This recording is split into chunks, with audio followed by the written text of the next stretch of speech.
my bag now, in my bag. Hey guys, so Serene the Great here again with another not so Air Force but military related video. I'm here with Jordan Southall. He's a sailor for the U.S. Navy.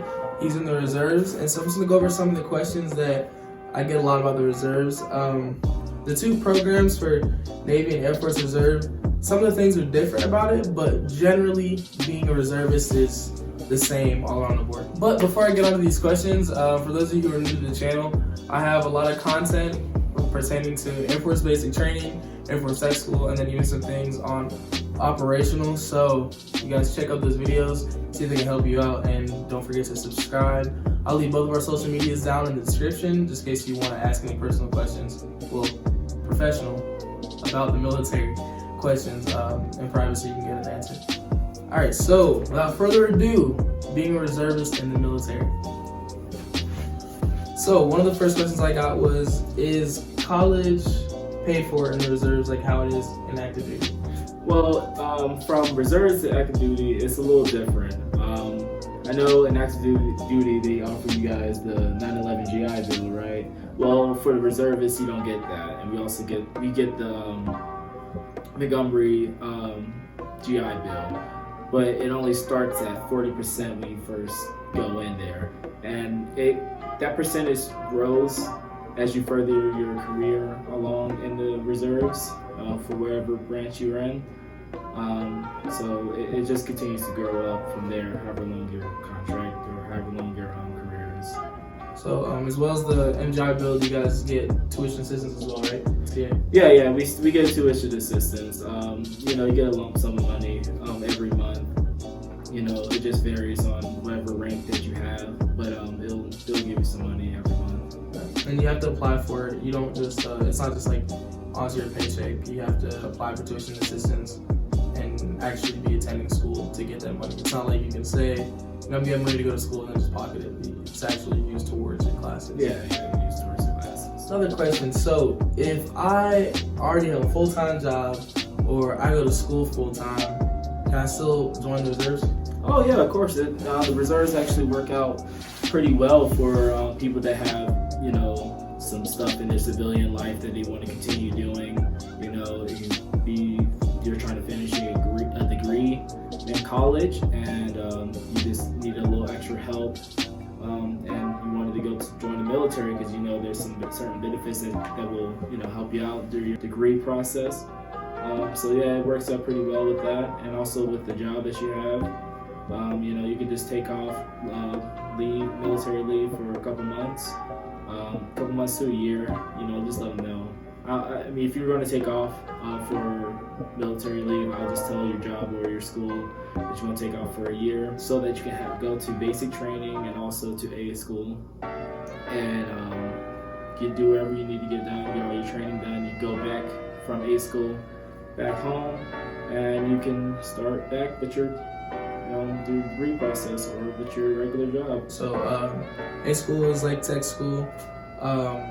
You want to take off like Jordan said, like a few months to a year.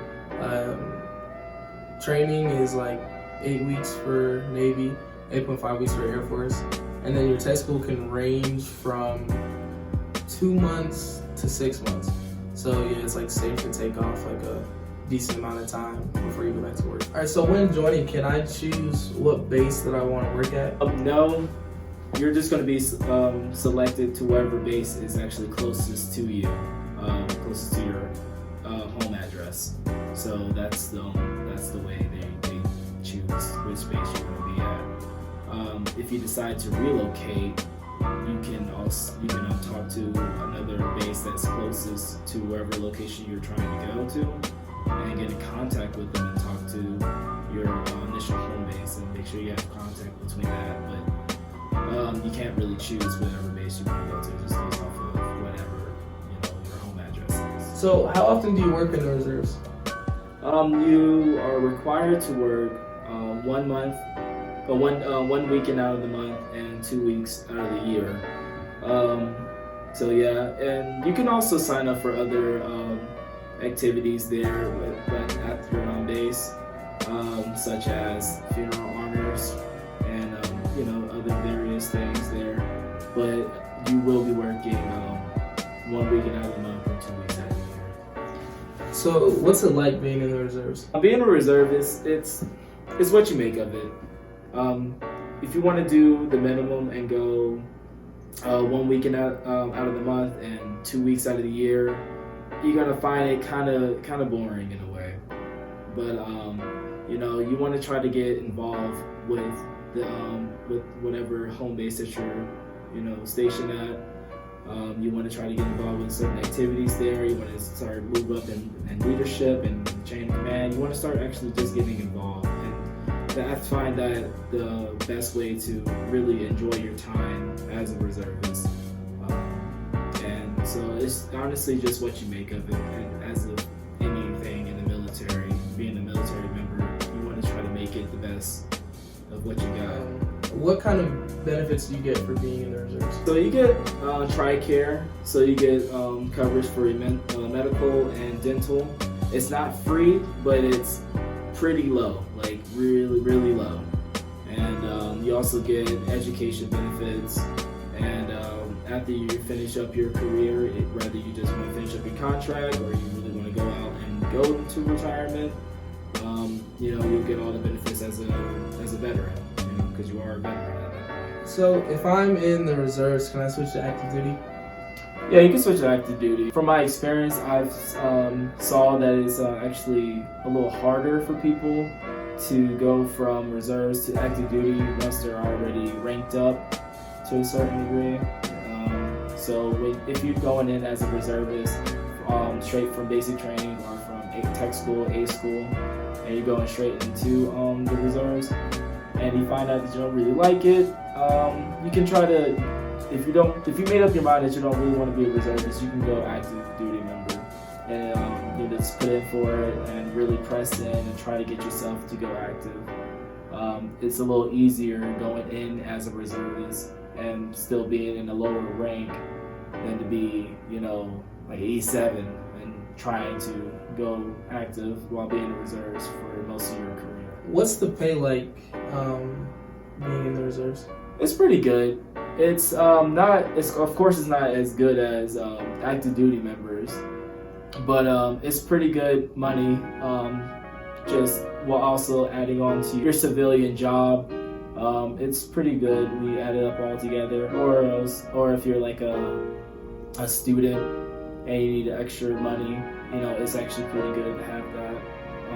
Little backup. So what's the purpose of being a reservist? So as a reservist, you are a backup for the military, for whatever branch you're in. We go through the same training, basic training. We go through the same tech school, A school, wherever you call it, as an active duty member. But after we're done with our school, we go home. We don't go to another base and all this other stuff. We go straight home and we report to our home base, or like a week later or whatever. But the reason of being a reservist is just for backup purposes. So if anything big may occur and the Navy or whatever branch that you're associated with need extra help, we as reservists are that personnel that are already trained. We know our jobs, we know how to do our jobs. We'll go in and we'll help out, we'll help aid the active duty members and actually for a period of time be active duty members. One team, one fight. That's what they like to say out here in the Air Force. Mm-hmm. Yeah, one team, one fight. Yep. So, alright guys, so I really hope that helps you with some of your questions about being in the reserves or going into the reserves. If not, you know what to do. Just leave a question down in the comments below, and I'll try to get Jordan to help you to answer these, because I don't know too much about the reserve program. So guys, until next time, stay great.